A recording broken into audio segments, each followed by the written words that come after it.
안녕하십니까. 저희 구조는 계엄령 선포 이후 불확실성 확대와 경제 하방 위험에 대해서 발표하겠습니다. 목차는 이러합니다. 국내 정치 불안으로 인해 가중된 불확실성은 시장 전반을 위축시키고 있습니다. 이를 완화하고자 정부는 통화량을 늘리고 소비자는 인플레이션 기대 심리에 의해 소비를 늘려 결과적으로 물가가 상승합니다. 먼저 거시경제 이론을 통해 알아봅시다. 경제 이론에서는 물가가 상승하면 상품 한 단위를 생산함으로써 얻어지는 이윤이 커지고 기업으로 하여금 생산량을 늘리는 요인이 됩니다. 따라서 총 공급 곡선은 우상향합니다. 다만 장기적으로는 상품 가격이 올라갈 때 생산 요소 가격도 따라 올라가기 때문에 기업은 생산 증가의 요인이 없어집니다. 이때 물가가 상승해도 공급량이 늘어나지 않기 때문에 총 공급 곡선은 수직선의 모양을 갖게 됩니다. 후의 공급 충격은 생산 비용 상승 등으로 총 공급이 감소하는 현상입니다. 단기적으로는 총 공급 곡선이 왼쪽으로 이동하며 물가 상승과 실질 GDP 감소가 동시에 발생하는 이른바 스태그플레이션 현상이 나타납니다. 장기적으로는 장기 총공급 곡선이 이투로 이동하며 경기 침체로 이어집니다. 이때 정책 당국은 딜레마에 처하게 되는데 물가를 잡으면 생산이 더 위축되고 경기를 살리면 인플레이션이 심화됩니다. 결과적으로 불확실성 확대는 거시경제 전반에 복합적인 충격을 줍니다. 수익성 증대에 따라 안전자산인 달러에 대한 수요가 증가하며 원달러 환율이 상승합니다. 이러한 환율 불확실성의 증대로 미래 이윤이 불확실해지며 수출 기업은 수출 가격을 인상하거나 수출 물량을 축소합니다. 이는 수출뿐만 아니라 수입도 위축시킬 수 있습니다. 환율 불확실성 증대는 원화로 표시되는 수입 물가를 상승시켜 수입 물량을 감소시키는 방향으로 작용하기 때문입니다. 결과적으로 불확실성이 증가할수록 기업들의 장기적인 성장 동향을 악화시킬 수 있습니다. 나와 있는 그래프에도 2024년 12월 이후로 내수, 수출, 투자가 급격히 줄어드는 것을 확인할 수 있습니다. 금융시장에서의 불확실성 확대의 파급 효과입니다. 기업은 불확실성이 높아지면 투자 결정을 지연하는 전략을 취하게 됩니다. 수입 자본재 가격, 투자의 기대 수익 등 예측이 어려워지고 금리 주가 등 거시 변수의 불확실성도 높아져 투자 활동을 위축시킬 수 있습니다. 따라서 기업은 투자나 고용을 일시적으로 줄이는 보수적인 결정을 하게 됩니다. 주택시장입니다. 금융기관이 불안정한 경제 흐름을 인식할 경우 정부는 신용 위험을 관리하기 위해 주택담보대출 기준을 강화합니다.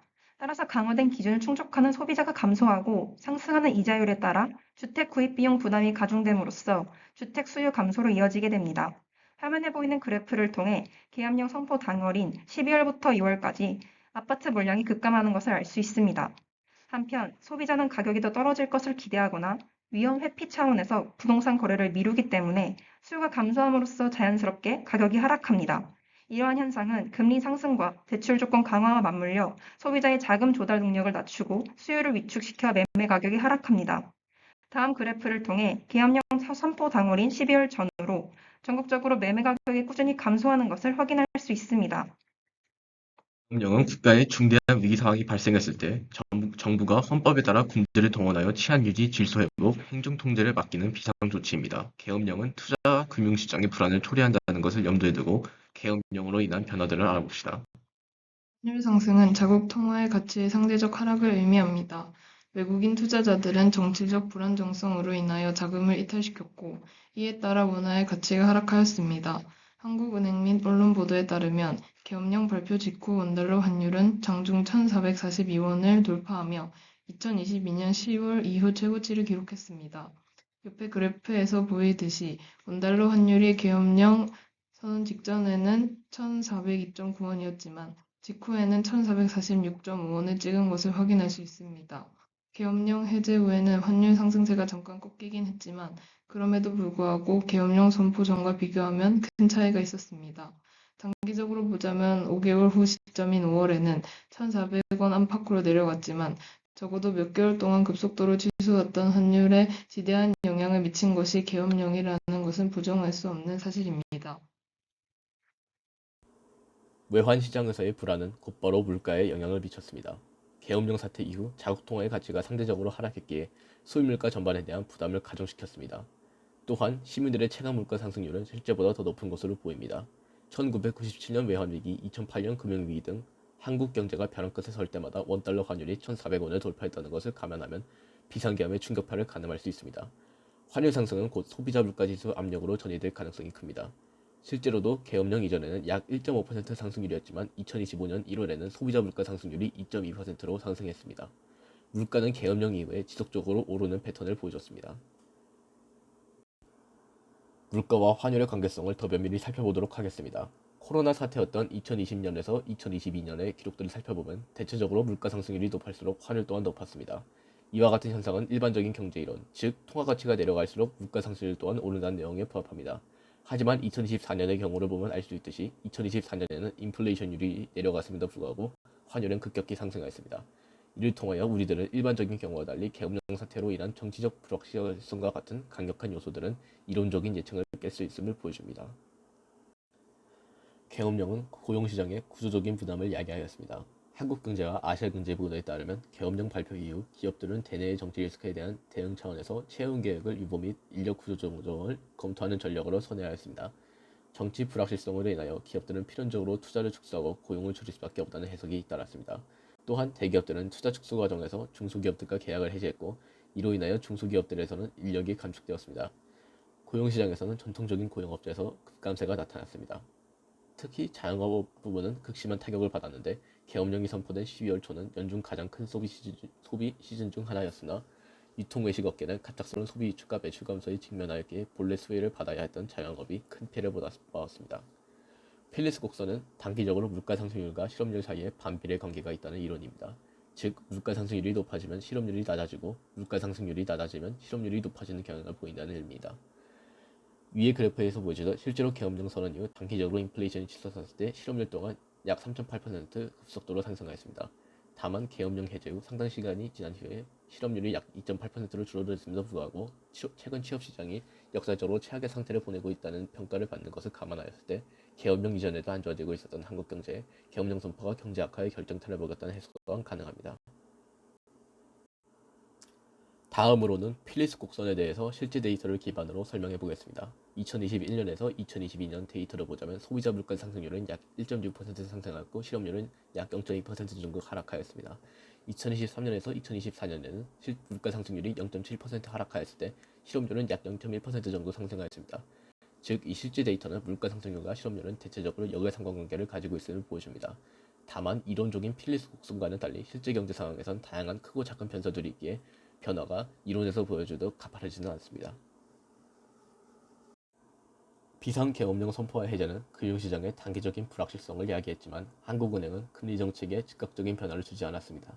계엄령 선포 이전과 이후 1월에도 여전히 기준금리가 3%대를 유지한 것을 통해 알 수 있습니다. 다만 계엄령 이후의 경제 상황과 정책 변화는 금리에 영향을 미쳤습니다. 정책금리는 2025년 2월 2.75%에 0.25%포인트 인하되었으며 이러한 변화는 미국의 관세 정책 변화에 대응하기 위한 조치로 해석됩니다. 또한 이론적으로는 기준금리를 낮추게 된다면 해당 통화에 대한 수요가 감소하여 환율이 상승하는 현상이 발생합니다. 더 이상 금리를 낮춘다면 환율이 걷잡을 수 없이 오를 확률이 있기 때문에 한국은행은 이 자리를 크게 건드리지 않았습니다. 즉, 계엄령은 즉각적인 영향을 미치지 않았지만 계엄령으로 인한 사회적 변화와 계엄령의 여파를 고려한 정책 결정들이 간접적으로 영향을 미칠 수도 있습니다.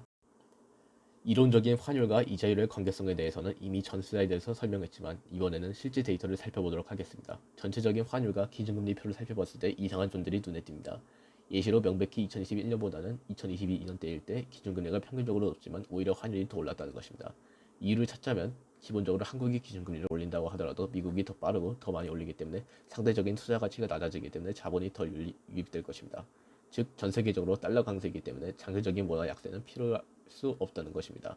다만 이론이 무조건적으로 작동하지 않는다고 해서 기준금리를 현재와 같이 정치적으로 불안한 상황에서 낮춰버린다면 원화 약세는 더욱 심해질 것이기 때문에 기준금리를 섣불리 낮출 수 없는 것입니다. 비상계엄이 GDP에 미친 영향을 살펴봅시다. 비상계엄 이후 경제는 계속 고꾸라지고 있습니다. 올해 1분기 한국 경제가 역성장했습니다. 이는 2022년 4분기 이후 9분기 만에 가장 부진한 성장률입니다. 민간, 정부, 소비와 수출, 내수가 모두 안 좋았습니다. 불확실성이 확대되며 소비와 투자 심리 회복을 지연시킨 것입니다. 한국은행은 2025년 2월 올해 경제 성장률을 1.5%로 전망했는데 석 달 만인 5월에 무려 0.7%나 빼버린 0.8%로 올해 경제 성장률 전망치를 하향 조정했습니다. 거의 반토막으로 하향 조정된다는 것은 경기 침체가 장기화되었다는 의미입니다. 재정정책의 효과성에 대해 논의해보고자 합니다. 재정정책이란 정부 지출이나 조세 같은 재정수단을 통해 총수요를 조절하는 정책을 말합니다.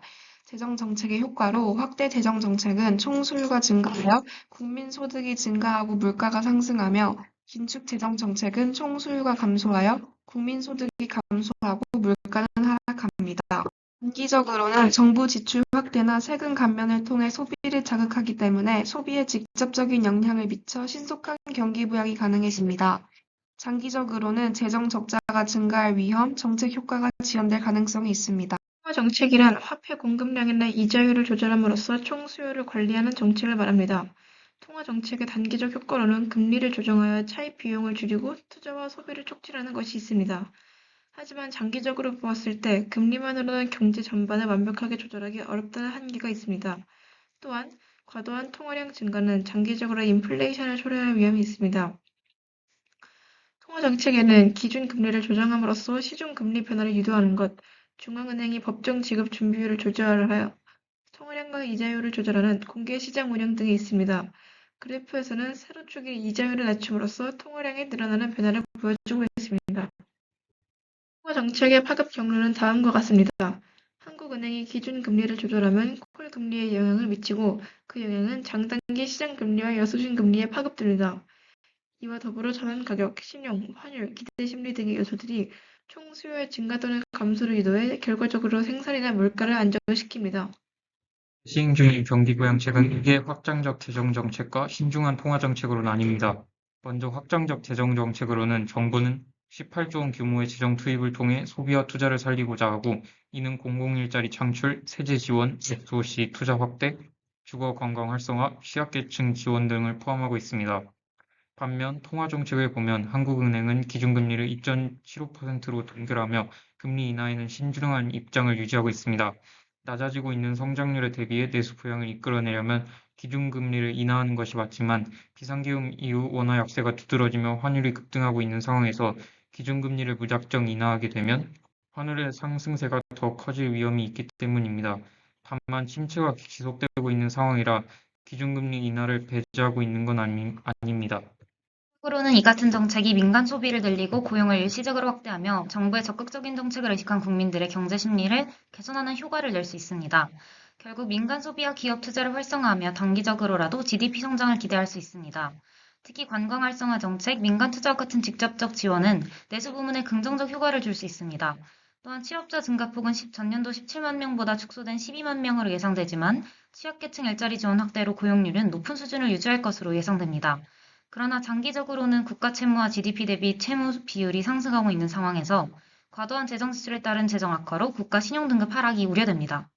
이자율이 올라가는 것에 더해 정부가 재정 정책을 위해 예산에 비해 많은 돈을 국제 발행 자금 시장에서 빌린 만큼 이자율이 추가적으로 상승하는 구축 효과가 발생할 수 있습니다. 확장적 재정 정책이 민간 주도의 자생적 회복을 이끌어내지 못하는 일회성 지원의 한계를 넘지 못한다면 재정 건전성만 악화되는 현상을 피할 수 없을 것으로 예상됩니다. 지금은 정부의 빠른 대응이 필요한 시기이지만 일시적인 회복에 매몰되지 않고 지속 가능한 경제 성장을 위한 정책을 마련하는 것이 시급합니다. 다음으로는 질투와 팀워크 역할을 전이하였습니다. 이사를 크죠.